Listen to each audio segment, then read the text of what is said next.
ଆଗ ନିଜ ବୟସଟାକୁ ଦେଖ। ଇଏ ବୟସରେ ତମେ ଖେଳିବ, ହାତ ଗୋଡ ଜଖମ ହେଇଯିବ ନା ନାହିଁ। ବନ୍ଧୁ ଆପଣ ମାନେ ଭୁଲ ବୁଝୁଛନ୍ତି। ହୋ ଆମେ ମାନେ ନିଜେ ଖେଳିବା କଥା କହୁନୁ। କିଏ ସବୁ ଖେଳିବେ ଚାଲନ୍ତୁ ସେଇଆକୁ ଦେଖିବା। ବାସ୍ କଂଗ୍ରେସ ଭବନ ହେଇଗଲା, ରହିଯାଆନ୍ତୁ। କେତେ ଲୋକ ଖେଳ ଦେଖିବାକୁ ଆଇଲେଣି, ଆମେ ବି ଚାଲନ୍ତୁ ଭିତରକୁ ଯାଇ ଖେଳ ଦେଖିବା। ଆପଣ କହିବେ ହଳିବ ବାବୁ ଆମକୁ କଣ ଓଲା ଭାବିଛ କି? କଂଗ୍ରେସ ଭବନରେ କୋଉ ଦିନ ଖେଳ ହୁଏ? କିଏ ଏଠି ନେତାଙ୍କର ଅବଶ୍ୟ ମେଳ ହୁଏ।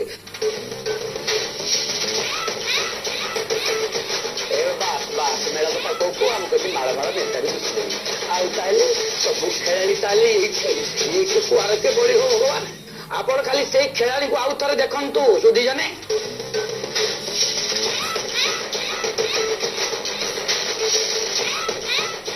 ଆପଣ କହିବେ ହଇବ ବାବୁ ଇଏ ତ ସବୁ ନିରଳା କଂଗ୍ରେସ ନେତା, ତା ଦେହରେ ପୁଣି ସବୁ ଗୁଡାକ ଭେଟରାନ ନେତା ଗୁଡାକ। ଏଠି ପୁଣି ତୁମକୁ କିଏ ଖେଳାଳି ଭଳିଆ ଦିଶିଲେ? ଅବଶ୍ୟ ଆମ ରାଜ୍ୟ ରାଜନୀତିରେ ଏମାନେ ସବୁ ଆଜ୍ଞା ପକ୍କା ଖେଳାଳି, ହେଲେ ସେ ରାଜନୀତି ଖେଳରେ ଆମର ଟୋଟାଲି ଇଣ୍ଟରେଷ୍ଟ ନାହିଁ। ଚାଲନ୍ତୁ ଆମେ ଅନ୍ୟତ୍ର ଯିବା। ବନ୍ଧୁ ହୋ ମୋଟରୁ ରାଗରୁଷା କରନ୍ତୁନି, କାରଣ ଆମେ ଆପଣଙ୍କୁ ମୋଟରୁ ରାଜନୀତି ଖେଳ ଦେଖେଇବୁ ନାହିଁ, ଆପଣ ମାନଙ୍କ ପ୍ରିୟ ଫୁଟବଲ ଖେଳ ହିଁ ଦେଖେଇବୁ। କଣ କହିଲେ? କିଏ ଖେଳିବ? ଭାଇ ଯିଏ ଆଗ ଖେଳନ୍ତି ମାନେ କ୍ୟାପ୍ଟେନ। ଆରେ ଭାଇ ବୁଝିପାରୁନ କଣ? ପିସିସି କ୍ୟାପ୍ଟେନ ନିରଞ୍ଜନ ବାବୁ ଏଇନେ ଫୁଟବଲ ଖେଳିବେ, ଆଉ ଆମେ ଦେଖିବା। କଣ କହିଲେ? ମିଛ ରାଣ ଆଜ୍ଞା, ମୁଟୁରୁ ମିଛ କହୁନୁ। ଟିକେ କାନେଇକି ଶୁଣନ୍ତୁ। ନିରଞ୍ଜନ ବାବୁଙ୍କୁ ବୋଧେ କେଇ ଜଣେ ଭଉଣୀ ଫୁଟବଲ ବାବଦରେ କଣ କହିଲେଣି। କହିଲେଣି ଆପଣ ତ ଭଲ ଫୁଟବଲ ଖେଳନ୍ତି। ନିରଞ୍ଜନ ବାବୁ ଆଶ୍ଚର୍ଯ୍ୟ ହେଇକି କହିଲେଣି ଫୁଟବଲ। ଅବଶ୍ୟ ଇଏ ଆଶ୍ଚର୍ଯ୍ୟ ହେଲା ଭଳିଆ କଥା ଆଜ୍ଞା ନୁହଁ କି? କିଓ ନିରଞ୍ଜନ ବାବୁ ପୁଣି ଫୁଟବଲ ଖେଳିବେ, ପୁଣି ଭଲ ଫୁଟବଲ। କି କଥା କହୁଛ ବନ୍ଧୁ? ଆଶ୍ଚର୍ଯ୍ୟ ହୁଅନ୍ତୁ ନାହିଁ, ଏଇନେ ଦେଖନ୍ତୁ ନିରଞ୍ଜନ ବାବୁଙ୍କର ଖେଳ।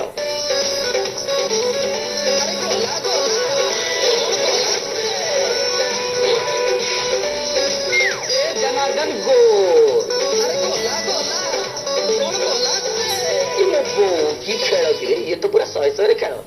ଇଏ ଗୋଲକୁ ଆଉ ଥରେ ଦେଖନ୍ତୁ ସୁଧି ଜଣେ।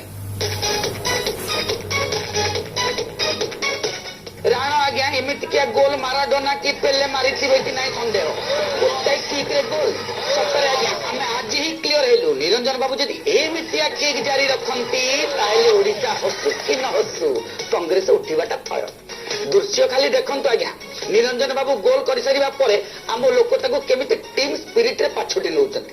ଆହା ନୂଆ ଆଉ କଣ? କ୍ୟାପ୍ଟେନ ଯଦି ଏମିତି ଗୋଲ ମାରିବେ ଟିମ୍ ଜିତିବ ନା ନାଇଁ କହିଲେ? ହେଲେ ଭାଇ ମନରେ କିନ୍ତୁ ଗୋଟେ ଡାଉଟ ଆଉଛି। ଯୋଉ ଏଠି ସିନା ସତସତିକା ଖେଳାଳି ଥିଲେ ବୋଲି ନିରଞ୍ଜନ ବାବୁ ଗୋଲ କରିଦେଲେ, ହେଲେ ନିରଞ୍ଜନ ବାବୁ ଯୋଉ ଖେଳାଳିକୁ ନେଇକି ଆସନ୍ତା 19ରେ ଖେଳିବାକୁ ଯିବେ ସେ ଖେଳାଳିଙ୍କ ଉପରେ ଭରସା ପାଉନାହିଁ। ମାନେ ନିରଞ୍ଜନ ବାବୁ ଇଆଡୁ ବଲ ଧରିକି ଗୋଲ କରିବାକୁ ଯାଉ ଯାଉ ନିଜ ଖେଳାଳି ପଛରୁ ଗୋଡଟାକୁ ଟାଣିଦେ, ମାନେ ଦବାର ଚାନ୍ସ ଅଛି। ଆଗରୁ ଏମିତି ହେଇଛି। ନାଇଁ ନାଇଁ ନାଇଁ ନାଇଁ, ଏ ଶୁଭ ବେଳରେ ଆପଣ ଅଶୁଭ କଥା ଗୁଡାକ ତୁଣ୍ଡରେ ଧରନ୍ତୁ ନାହିଁ। ଚାଲନ୍ତୁ ଅନ୍ୟତ୍ର ଚାଲନ୍ତୁ।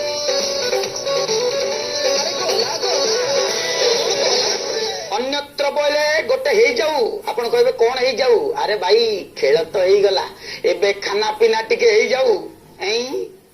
ମେନୁ କଣ?